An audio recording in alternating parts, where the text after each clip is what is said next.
चिराग जैन हिंदी पत्रकारिता एवं जनसंचार के स्नातकोत्तर हैं। वर्ष 2002 से अब तक लगभग 2500 कवि सम्मेलनों में आप शामिल हो चुके हैं। दैनिक जागरण, नव भारत टाइम्स, हिंदुस्तान, जनसत्ता, राष्ट्रीय सहारा, दैनिक भास्कर, अमर उजाला आदि सभी महत्वपूर्ण प्रकाशनों में इनके लेख, फीचर, साक्षात्कार तथा कविताएं प्रकाशित हो चुकी हैं।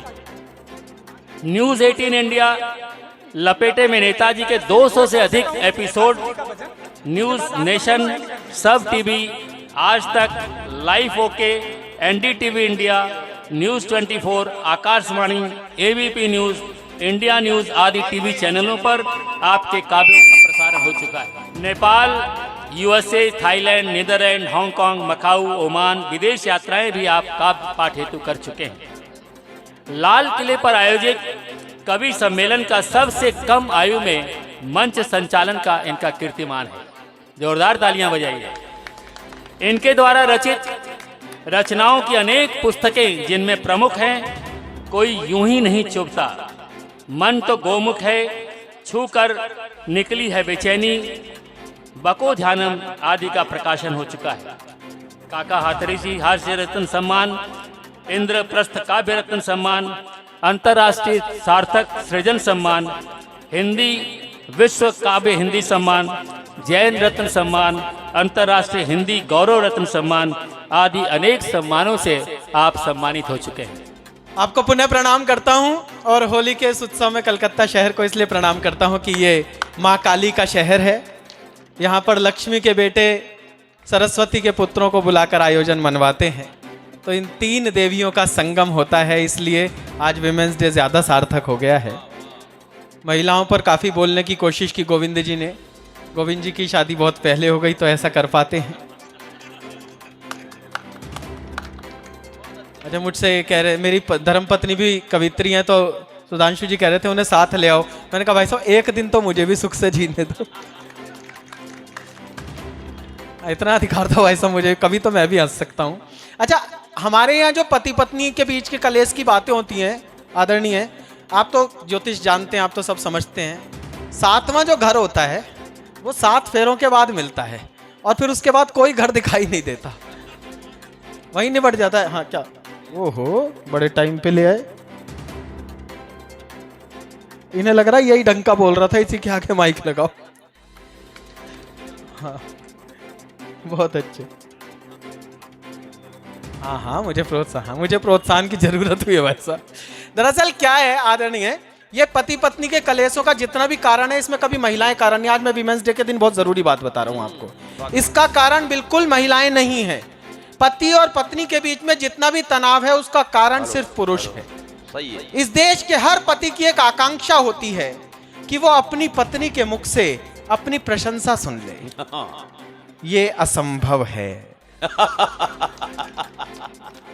भाई साहब। इस असंभव को संभव बनाने के लिए प्राणी जितने भी प्रयत्न करता है वो इस अनमोल मनुष्य जीवन का दुरुपयोग कर रहा हो। बहुत अच्छे। ये सवाल ही नहीं उठता साहब, पत्नी प्रशंसा कर दे, पॉसिबल ही नहीं है। काम हमारे सब पत्नियां ही करती हैं जी। एक ही समस्या है, बिना ताना दिए नहीं करती। अच्छा बाबूजी, अगर लुगाई बिना ताना दिए आपका कोई काम कर दे तो समझ जाना वो आपकी नहीं है। भाई बहुत अच्छे। मैं तो प्रैक्टिकल बता रहा हूँ जी, मैं कोई झूठ। अच्छा, एक दिन मेरे मन में ये इच्छा जाग गई कि अपनी पत्नी से अपनी तारीफ सुन लूं। करवा चौथ का दिन भाई साहब, सुबह सुबह उठा 4 बजे, भवानी के उठने से पहले किचन में गया, जाके दूध निकाला फ्रिज में से, उबूल के उस पर छलनी वलनी ढक के सेट करके और वापस आके सो गया। सोया कौन था? मैं तो 6 बजने का इंतजार कर रहा था। 6 बजे देवी जागेगी, किचन में जाएगी, देखेगी मेरी हस्बैंड ने मेरी हेल्प कराई है, मेरी प्रशंसा होगी। भाई साहब नींद नहीं आ रही, पेट में गुलगुली मच रही कि कब 6 बजे, कब फूल झरे। 6 बजे वो उठी, किचन में गई और मैं सोचिए फूल बरसने वाले हैं। चीखती हुई आवाज आई, ये इडली का घोल किसने उबाल दिया? भाई बहुत अच्छे। इम्पॉसिबल है। इसलिए इसमें अच्छा, और आदमी को ज्ञान सीखना हो ना, कुछ करने की जरूरत नहीं है, बस ब्याह कर ले। हाँ। उसके बाद उसे जो जो ज्ञान प्राप्त होता है वो ऋषियों को करोड़ों जन्मों की तपस्या के बाद प्राप्त नहीं हो। भाई वाह, मार्के की बात है। मैं बिल्कुल झूठ नहीं बोलता, कभी जीवन में झूठ नहीं बोला भाई साहब। हाँ।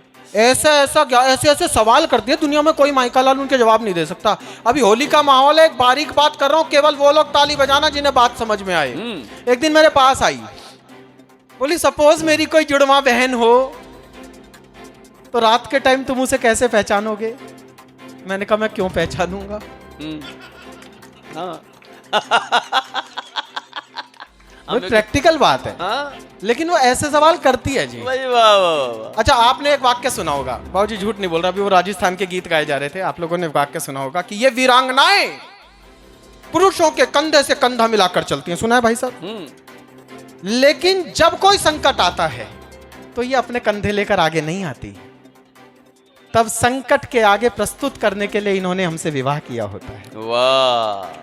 दिल्ली की सर्दी पड़ रही थी दिसंबर की, 25 दिसंबर का अटल जी की जयंती का कार्यक्रम करके मैं घर लौटा, अचानक रात को 2-2:30 बजे हो हल्ला हुआ कॉलोनी में। ऐसे में वो वीरांगना खुद आगे नहीं गई, हमें जगाया गया। कमाल। हम शॉल वॉल लपेटते हुए नीचे उतरे, कॉलोनी में लड़के लाठियां लेकर घूम रहे। सुधांशु जी, मैंने एक को पकड़ लिया, मैंने कहा कैसा हंगामा कर रखा है? बोला जैन साहब किसी ने पानी की टंकी में जहर मिला दिया है, हम टंकी साफ करवा रहे हैं, आप पानी मत पीना। मैं वापस आया, सोने लगा। उसने मुझसे पूछा कैसा शोर शराबा था? मैंने कहा कुछ नहीं, आवारा लड़के थे, बिना बात के शोर कर रहे थे, तू पानी पी के सो जा।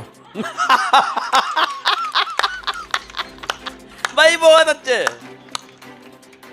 इच्छाएं तो आपके दिलों में भी ये हैं, बस आप प्रकट नहीं कर पाते। हाय हाय। हम अच्छी तरह जान। अच्छा, एक दिन क्या क्या होता है, हमारे पति पत्नी संबंधों की बहुत बात की जाती है।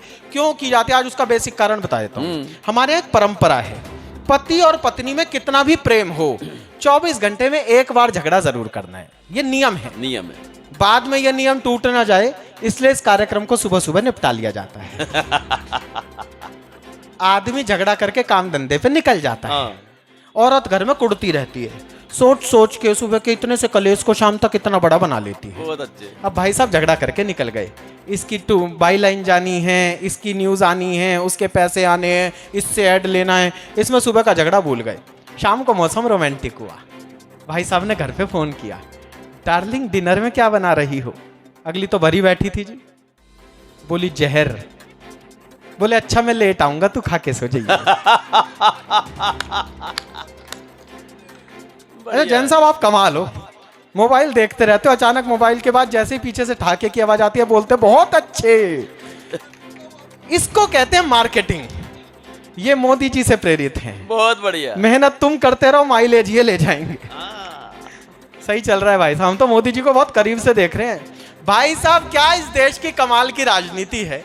आप लोग अंत तक पकड़ के बता देना कि मैंने वोट किसे दिया, तो चैलेंज करता हूं। बहुत अच्छे। लोग कहते हैं इस मुल्क में सरकारें बदलती हैं। हाँ। मैं सिद्ध करता हूं सरकारें कभी नहीं बदलती, सिर्फ चेहरे बदलते हैं, चरित्र वही रहते हैं। वाह वाह वाह, बहुत अच्छे। पिछले 23 साल की राजनीति पढ़ रहा हूं एक पंक्ति में। हाँ। पिछली सरकार में और वर्तमान सरकार में इतना सा अंतर है। पिछली सरकार में एक मनमोहन सिंह थे, बाकी सारे प्रधानमंत्री थे। बढ़िया। इसमें एक प्रधानमंत्री हैं।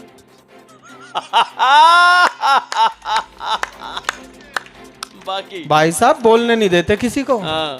हम मन की बात भी मैं ही करूंगा।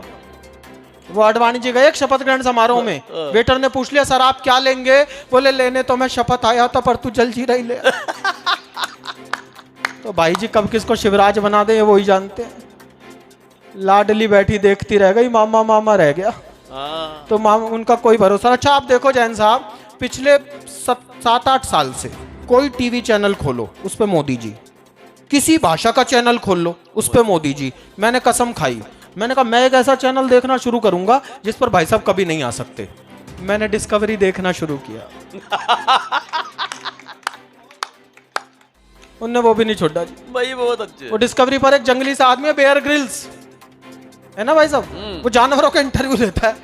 उसने मोदी जी से पूछा बोले मोदी जी जंगल में शेर आ गया तो आप क्या करोगे? और अब लोकतंत्र जाग जाए तो पत्रकारिता के इस मंदिर में आप लोगों का समर्थन मांगता हूं। बहुत अच्छे। बेयर ग्रिल्स ने मोदी जी से पूछा, मोदी जी जंगल में शेर आ गया तो आप क्या करोगे? मोदी जी बोले करना क्या है, मैं शेर से कहूंगा ये पंजे उठा उठा के मत दहाड़, माँ का दूध पिया है तो ईवीएम से चुनाव जीत के दिखा। ईवीएम से। अरे बहुत अच्छे। अच्छा कुछ ना कुछ करते रहते हैं वो। और पिछले दिनों चीते ले आए, चीते। तो मैंने एक चीते से पूछा, मैंने कहा क्यों रे भारत आते हुए डर नहीं लगा? बोला डरना क्या था, हम तो वहीं से बीजेपी ज्वाइन करके आए। तो राजनीति थी। अच्छा एक और है, वो अंतरराष्ट्रीय आदमी है हमारे बीच में, उस आदमी को आप लोग इग्नोर ना करें। बीच इलेक्शन में कांग्रेस ने नई महासचिव लॉन्च की और फिर बयान दिया, प्रियंका गांधी हमारा तुरुप का इक्का है। मैंने कहा फिर अब तक क्यों जोकर से खेल रहे थे? भाई वाह। राजनीति तो ऐसे ही चलती है, हाँ। ऐसे ही चलती रहेगी। अगर हम लोगों ने अपनी आवाजें बुलंद करनी सीख ली तो राजनीति की सत्ता की गद्दी पर कोई भी बैठा हो, उन्हें हमारी आवाजें सुननी पड़ेंगी। वाह वाह। मैं पत्रकारिता के इस प्रांगण में खड़े होकर एक बात कहना चाहता हूं। मैंने 2 पंक्तियां पिछले दिनों कही थी सुधांशु जी। लोग कहते हैं राजनीति अब हमारी बात नहीं सुनती। मैं कहता हूं हम लोगों ने बोलना बंद कर दिया। एक शेर में अगर बात पहुंच जाए तो मुझे बताना कि तुम्हारा कद नहीं ऊंचा हुआ है। सावधान होकर सुनना, अच्छी बात कह रहा हूं। तुम्हारा कद नहीं ऊंचा हुआ है, मेरी आवाज छोटी रह गई है। अरे बाबा। लोकतंत्र में जब भी कोई सरकार, जब भी कोई सत्ता आपकी बात सुननी बंद कर दे तो समझ जाना आप लोगों ने बोलना बंद कर दिया है। कमाल है। आप लोग बोलना शुरू कीजिए। हमारे ये उत्सव हैं, लोग कहते हैं भारत का ये नुकसान हो जाएगा, भारत का वो नुकसान हो जाएगा। कोई नुकसान नहीं हो सकता दुनिया में, कोई इस देश का कोई नुकसान नहीं कर सकता, क्योंकि इस मामले में हम आत्मनिर्भर हैं। गाए है। 15 अगस्त 1947 को हमने अंग्रेजों से आजादी ली। हाँ। अंग्रेज हमारी आजादी वापस बर्बाद कर रहे थे, हमने उनसे वापस ले ली, हम खुद करेंगे। और सुधांशु जी सच बताओ, हम कर रहे हैं कि नहीं कर रहे? बहुत अच्छे, बहुत अच्छे। पिछले 70 साल से हम यही कर रहे हैं। अच्छा ये जितनी क्रांतियां हुई ना, ये सब इसलिए हो गई भाभी जी क्योंकि उस टाइम मोबाइल नहीं था। अगर 15 अगस्त 1947 से पहले मोबाइल आ गया होता, कोई क्रांति नहीं होती। सरदार पटेल महात्मा गांधी को एक व्हाट्सएप भेजते और उसके नीचे लिखा होता, इसे इतना वायरल करो कि अंग्रेज खुद देश छोड़ के चले जाए। भाई कमाल है, बहुत अच्छे। इससे ज्यादा हम कुछ नहीं कर सकते साहब। हम बहुत आत्मनिर्भर टाइप के लोग हैं, हमारा कोई कुछ नहीं बिगाड़ सकता। हम बहुत सेल्फ डिपेंडेंट लोग हैं, पूरी दुनिया से अलग हटकर सोचते हैं। पिछले दिनों हमारा मंगलयान गया मंगल ग्रह पर। जो लोग हाथ बांध कर बैठे थोड़े मुखर होना। पिछले दिनों हमारा मंगलयान गया मंगल ग्रह पर। 12 देशों ने 22 बार कोशिश की थी। जैसे ही यान मंगल की कक्षा में प्रवेश करता था, उसकी स्पीड कंट्रोल नहीं हो पाती थी और यान फट जाता था। अपना पहली बार में सेट। नासा के वैज्ञानिकों ने इसरो के वैज्ञानिकों को फोन करके पूछा, बोले भाई तुमने ऐसी कौन सी टेक्निक यूज की थी कि पहली बार में स्पीड कंट्रोल कर ली? बात समझ आ जाए तो अपने भारतीय होने पर अभिमान करना। बोले तुमने ऐसी कौन सी टेक्निक यूज की थी कि पहली बार में स्पीड कंट्रोल कर ली? बोले हमने कोई टेक्निक यूज नहीं की थी, कंट्रोल पैनल पर रोडवेज बस का ड्राइवर बैठा रखा था। भाई कमाल है। इसके बाद ढूंढते रहे नासा हम लोग कैसे काम, हम अलग तरीके से काम करते हैं जी, अलग तरीके से सोचते हैं हम लोग। बाबूजी आप सच बताओ, अमेरिका में कोई बीमार पड़ जाए, आप उसे देखना, कोई अमेरिकन उसे देखने जाए तो भाई दे दे पानी और फिरा दे हमारे ऊपर। मैं कह रहा हूं ना, हम आत्मनिर्भर है अपने आप को बर्बाद करने के लिए, हमें किसी को बाहर से बुलाने की जरूरत नहीं पड़ती। अमेरिका में कोई बीमार पड़े, उसे कोई देखने जाए तो उसके लिए फूल वूल लेकर जाएगा, उसको जाके कहेगा you will be all right. Europe में जाएगा तो उसको कहेगा गेट वेल सून। हमारे यहाँ कोई बीमार पड़ जाए और सुधांशु जी उसे देखने जाएं तो वहीं उसके पास खड़े उसके भतीजे से पूछेंगे, बोले कहा है गो चाचा को? बोले जी पी लिया है रोए। बोले भैया ध्यान रखियो, मेरा चाचा भी इसी बीमारी से तड़प तड़प के मरा। बहुत अच्छे। अलग ही है साहब, रंग ही अलग है। भारत अलग देश है भाई साहब। इस देश में हम लोगों को अपने आप के लिए बोस्टिंग करने की इतनी आदत है। कोई शहर ऐसा नहीं मिलेगा जिसमें एशिया का सबसे लंबा पुल ना हो। और कोई गांव ऐसा नहीं मिलेगा जिसमें किसी बूढ़े से भूत ने बीड़ी ना मांगी हो।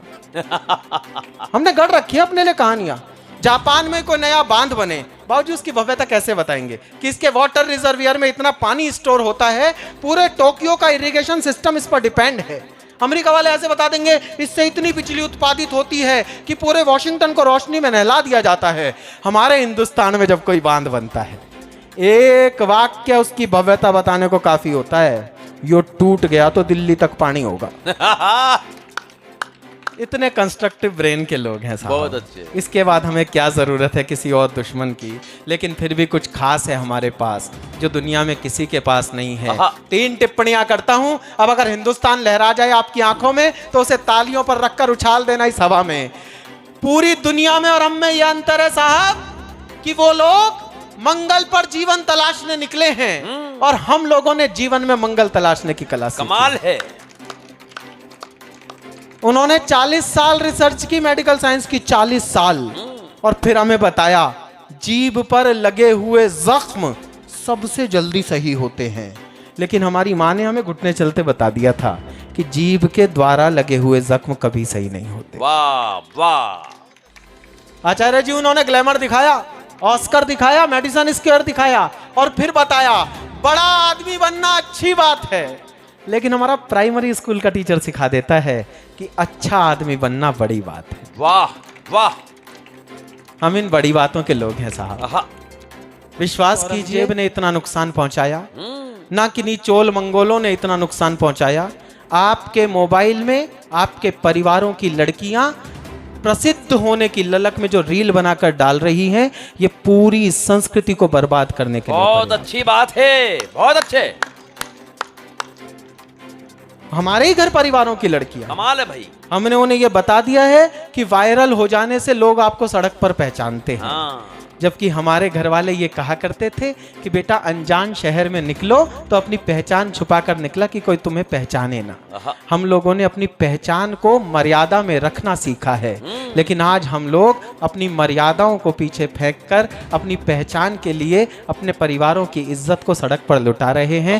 हो सके तो अपने परिवारों को इस प्रदूषण से बचा लीजिए। आपके त्योहार बच जाएंगे, आपकी संस्कृति बच जाएंगी, आपके अखबार बच जाएंगे। क्योंकि अगर ये मोबाइल ऐसे ही अटैक करता रहा तो ना तो आपका अखबार पढ़ने वाला कोई बचेगा, ना हमारी कविता सुनने वाला कोई बचेगा। बहुत अच्छे। वाह वाह वाह। बस इतना सा आप करते रहिए। बाबा जी भी प्रवचन देने के बाद बताते हैं कि अगर आपने मेरी वीडियो को लाइक किया तो स्वर्ग मिलेगा। कुछ दिनों बाद हो सकता है कि भगवान का अपना भी एक फेसबुक अकाउंट बन जाए, लेकिन भगवान को इतना हल्का मत कीजिए। भगवान हमसे दूर रहे, मंदिर में रहे और जीवन में शामिल हो तो ऐसे शामिल हो जैसे कृष्ण शामिल होते थे वृंदावन में।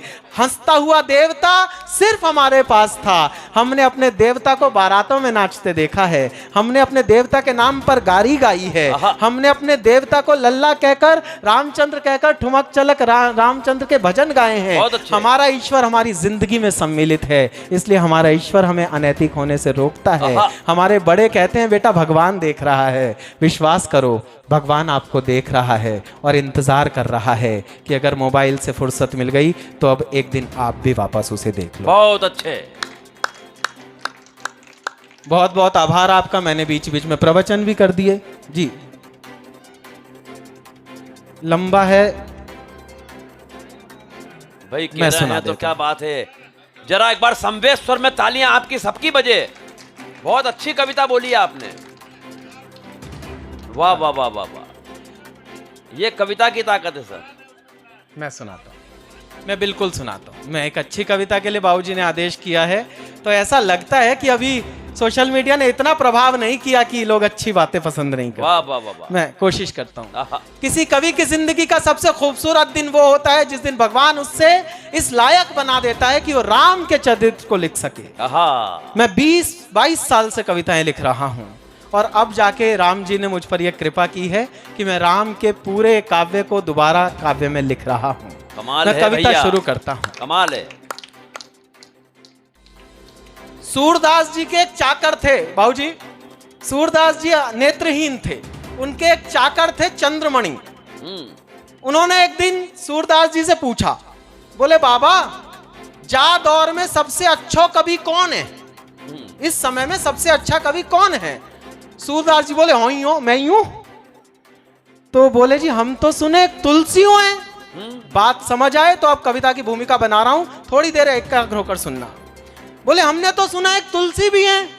सूर बोले वो तो भक्त हैं, कवि को तो प्रेमी होना चाहिए। वाह वाह वाह वाह वाह वाह वाह। मैंने भगवान राम के हर पात्र को प्रेमी होकर देखने का प्रयास किया। आहा। जिस अंश का जिक्र बाबूजी कर रहे हैं मैं वही अंश सुना देता हूं। स्वागत स्वागत। दशरथ की मृत्यु हो चुकी है।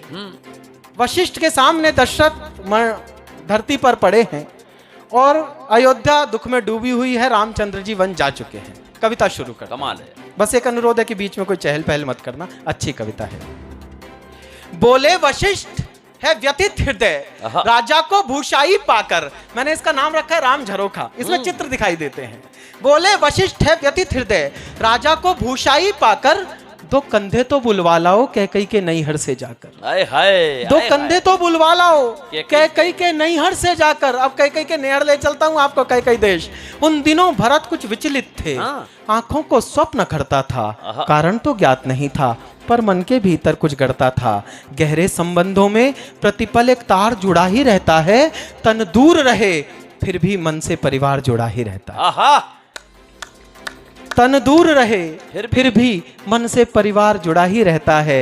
सपनों में अवध उमड़ आया, घिर गए भरत उच्चाटन में। संदेश पहुंचने से पहले आभास पहुंचता है मन में, अंतस में संशय का तांडव, देहरी पर दूत अयोध्या का। सूखे पत्ते सा कांप गया वह भावुक पूत अयोध्या का। वाह। अनुमान किया कैकई सुत ने, संयोग नहीं है साधारण। पहले तो पूछा कुशल क्षेम, फिर पूछा आने का कारण। यह दूत कर्म था कठिन बहुत, भीतर का शोक छिपाना था। बहुत अच्छे। मातम को मंगल कहना था, स्वामी को झूठ बताना था। घर नगर चतुर्दिक मंगल है, ये बात अधर जब कहते थे, पिंडलियां कंपन करती थी, आंसू भीतर को बहते थे। कमाल है। पिंडलियां कंपन करती थी, आंसू भीतर को बहते थे। हे राजकुंवर, गुरु आज्ञा से आया हूं तुम्हें बुलाने को, इसके अतिरिक्त नहीं कोई संदेश तुम्हें बतलाने को। चल दिए भरत रिपुदमन सहित, निर्बाध दौड़ता था स्यंदन। स्यंदन की गति से आशंका और आशा का जारी था रण। जब किया प्रवेश अयोध्या में, गलियों में सन्नाटा देखा। संशय का ज्वार उमड़ आया और धीरज ने भाटा देखा। जिस ओर भरत का रथ देखा, मुंह फेर खड़े हो गए लोग। कैकई सुत ने मन में सोचा, मैं मानुष हूं या महारोग। रोग बहुत अच्छे। कैकई सुत ने मन में सोचा, मैं मानुष हूं या महारोग। सबकी आंखों में तिरस्कार, कैसा अनभिज्ञ भागा हूं, जो सावन का सोया सोया सीधा पतझर में जागा। अरे बहुत अच्छे। ऐसा लगता था खड़ा हुआ है शीश झुकाए राजभवन। हाय हाय। भरत खड़े हैं अयोध्या के राजभवन के सामने, जिसमें मातम पसरा है। ऐसा लगता था खड़ा हुआ है शीश झुकाए राजभवन। कैकई सुत से आंखें करता था दाएं बाएं राजभवन। केवल एक सूरत ऐसी थी जिस पर कणभर अवसाद न था। वैधव्य समाया था तन पर, चेहरे पर तनिक विषाद न था। पुलकित होकर बोली कैकई, अभिनंदन हो स्वीकार भरत। पहले पितु की अंत्येष्टि करो, फिर ग्रहण करो दरबार भरत। वाह। ज्ञानी शब्दों से घटना का वशिष्ठ है व्यथित हृदय, राजा को भूषाई पाकर। मैंने इसका नाम रखा है राम झरोखा, इसमें चित्र दिखाई देते हैं। बोले वशिष्ठ है व्यथित हृदय, राजा को भूषाई पाकर, दो कंधे तो बुलवा लाओ कैकई के नैहर से जाकर। हाय हाय। दो कंधे तो बुलवा लाओ कैकई के नैहर से जाकर। अब कैकई के नैहर ले चलता हूं आपको कैकई देश। उन दिनों भरत कुछ विचलित थे, आंखों को स्वप्न करता था, कारण तो ज्ञात नहीं था, पर मन के भीतर कुछ गढ़ता था। गहरे संबंधों में प्रतिपल एक तार जुड़ा ही रहता है, तन दूर रहे फिर भी मन से परिवार जुड़ा ही रहता है। तन दूर रहे फिर भी मन से परिवार जुड़ा ही रहता है। सपनों में अवध उमड़ आया, घिर गए भरत उच्चाटन में। संदेश पहुंचने से पहले आभास पहुंचता है मन में, अंतस में संशय का तांडव, देहरी पर दूत अयोध्या का, सूखे पत्ते सा कांप गया वह भावुक पूत अयोध्या का। वाह। अनुमान किया कैकई सुत ने, संयोग नहीं है साधारण। पहले तो पूछा कुशल क्षेम, फिर पूछा आने का कारण। यह दूत कर्म था कठिन बहुत, भीतर का शोक छिपाना था। बहुत अच्छे। मातम को मंगल कहना था, स्वामी को झूठ बताना हाय था। हाय। घर नगर चतुर्दिक मंगल है, ये बात अधर जब कहते थे, पिंडलियां कंपन करती थी, आंसू भीतर को बहते थे। कमाल है। पिंडलियां कंपन करती थी, आंसू। आंसू भीतर को बहते थे। हे राजकुंवर, गुरु आज्ञा से आया हूं तुम्हें बुलाने को, इसके अतिरिक्त नहीं कोई संदेश तुम्हें बतलाने को। चल दिए भरत रिपुदमन सहित, निर्बाध दौड़ता था स्यंदन। स्यंदन की गति से आशंका और आशा का जारी था रण। जब किया प्रवेश अयोध्या में, गलियों में सन्नाटा देखा, संशय का ज्वार उमड़ आया और धीरज ने भाटा देखा। जिस ओर भरत का रथ देखा, मुंह फेर खड़े हो गए लोग। कैकई सुत ने मन में सोचा, मैं मानुष हूं या महारोग। रोग बहुत अच्छे। कैकई सुत ने मन में सोचा, मैं मानुष हूं या महारोग। सबकी आंखों में तिरस्कार, कैसा अनभिज्ञा भागा हूं, जो सावन का सोया सोया सीधा पतझर में जागा। अरे बहुत अच्छे।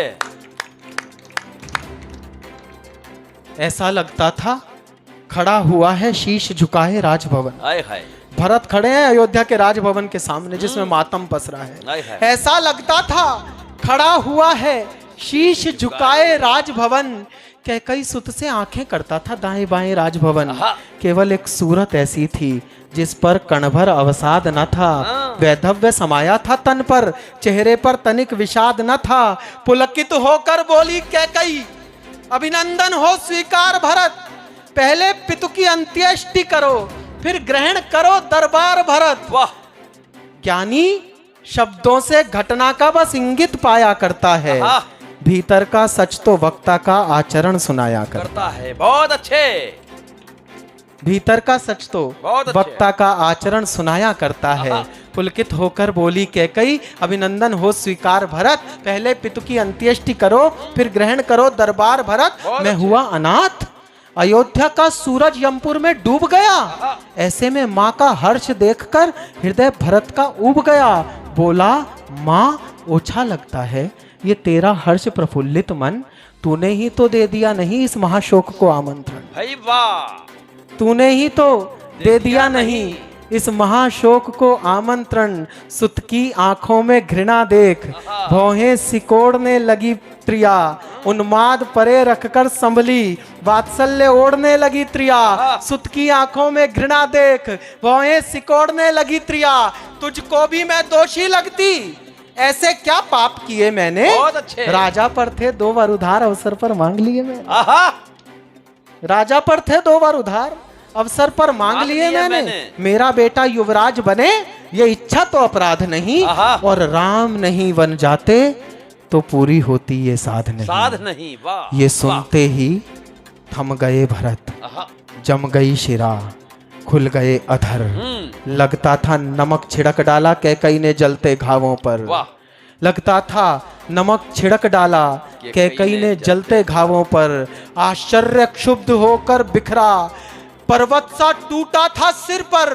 था क्रोध अधिक या पीर अधिक, ये निश्चय करना था दूभर। पापिन, तूने इन कुलघाती हाथों से क्यों पाला मुझको। जिस दिन जन्मा था उस दिन ही क्यों मार नहीं डाला। अरे बहुत अच्छे। जिस दिन जन्मा था उस दिन ही क्यों मार नहीं डाला मुझको। देना होगा उत्तर इसका, युग युग तक स्वयं विधाता को। एक बेटा अपनी माँ को इससे बुरे शब्द नहीं बोल सकता जो भरत ने बोले। देना होगा उत्तर इसका, युग युग तक स्वयं विधाता को। क्यों बंध्या नहीं बना डाला ऐसी हत्यारेन माता। पति को खाकर आनंदित है, रत्ती भर पश्चाताप नहीं। रघुवंश मुकुट मणिहीन किया, इससे बढ़कर कुछ पाप नहीं। चाहता हूं उसका वध कर दूं जिसने ये अत्याचार किया, पर राम त्याग देंगे मुझको यदि मैंने तुझको मार दिया। बहुत अच्छे। और राम त्याग देंगे मुझको। आहा। यदि मैंने तुझको मार दिया, एक क्षण आंखें नम होती थी, एक क्षण भ्रकुटी चढ़ जाती थी, आहा। अभिव्यक्त भरत का मन करते भाषा थोड़ी पड़ जाती थी। चल दिए भरत इतना कहकर, इस द्वार ना आऊंगा अब मैं, अपराधीन सुन तेरा ये मुख फिर देख न पाऊंगा अब मैं। हाय। और अगली पंक्ति में अगर माँ कैकई के भीतर की सारी पीड़ा को एक माँ होकर महसूस कर पाओ तो मुझे आशीष देना। अपराधीन सुन कमाल तेरा है। ये मुख फिर देख न पाऊंगा अब मैं, संतति के सुख की चाहत में आहा। नभधरा एक कर जाती है, पर बेटा अपमानित कर दे माता उस क्षण मर मर जाती है। पर बेटा अपमानित कर दे माता उस क्षण मर जाती है। सांसों के चलने पर करती संदेह रह गई कैकेयी, हाय हाय। जब भरत देहरी लांग चले तो देह रह गई कैकेयी। वाह। रोते रोते अपने केशों को मुट्ठी में भर लेती थी, चलती सांसें दुख देती थी, रोते रोते अपने केशों को मुट्ठी में भर लेती थी। हो कर व्यथित हथेली से हाय। मुख स्वयं ढांपने लगती है, उसका दुख वर्णन करने में लेखनी कांपने लगती है। उसका दुख वर्णन करने में। तालियां पूरे सदन की दोनों हाथ ऊपर उठाकर बजे एक मुकम्मल और बेहतरीन कविता के लिए। मैं सच में अभिभूत हूँ बाबूजी। वाह वाह वाह वाह। होली के रंगारंग महोत्सव में आपने करुणा की इस कविता को आवाज दी। आहा। मैं आपके भीतर के काव्य प्रेम को प्रणाम करता हूँ। अरे अरे अरे बाबू जी, वाह वाह वाह वाह वाह। हाय हाय हाय।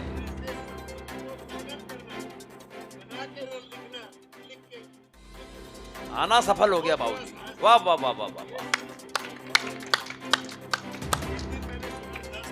हाय।